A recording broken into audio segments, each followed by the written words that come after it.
Anush TECOM जी आपका DJ जल्दी बजाओ, धन्यवाद।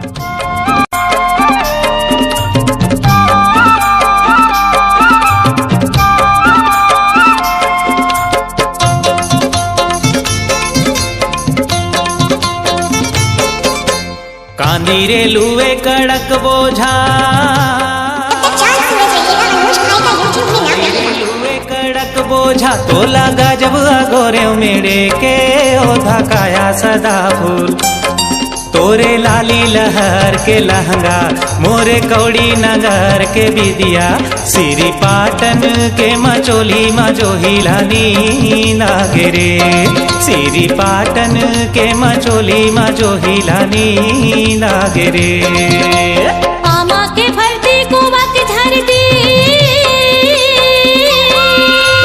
आमा के फलती कुआ के झरती, अधरतिया मलायो सुवा के परतिया सदा फूल। मोरी लाली डीजे अनुष कुमार टेकॉम से लाइव होने वाले के बिदिया, सीधी पाटन के मचोली मजो हिलानी दागे रे।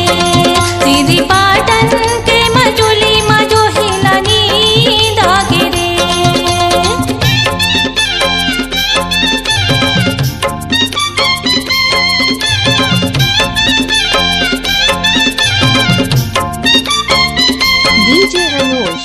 DJ Anush TECOM.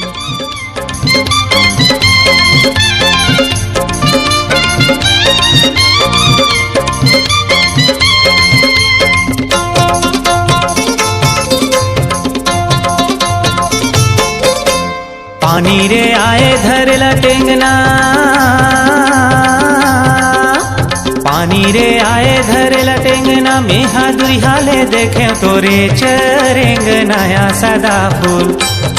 तोरे लाली लहर के लहंगा, मोरे कौड़ी नगर के बिदिया, सिरी पाटन के मचोली मजो हिलानी लागे रे। सिरी अनुष टेकॉम जी आपका डीजे जल्दी बजाओ, धन्यवाद। हिलानी लागे रे।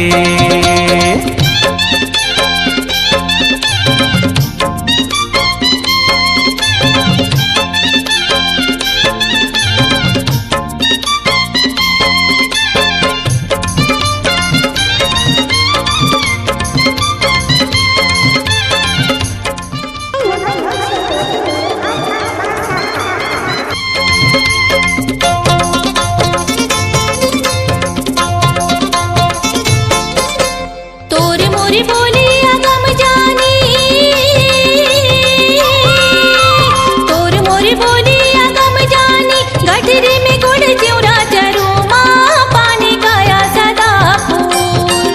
मोरे लाली लहार के लहंगा, तोरे कौड़ी नगार के बिदिया, सीधी पाटन के मचोली डीजे अनुष कुमार टेकॉम से लाइव होने वाले सीधी पाटन के मचोली मजोड़ी लानी दागे रे।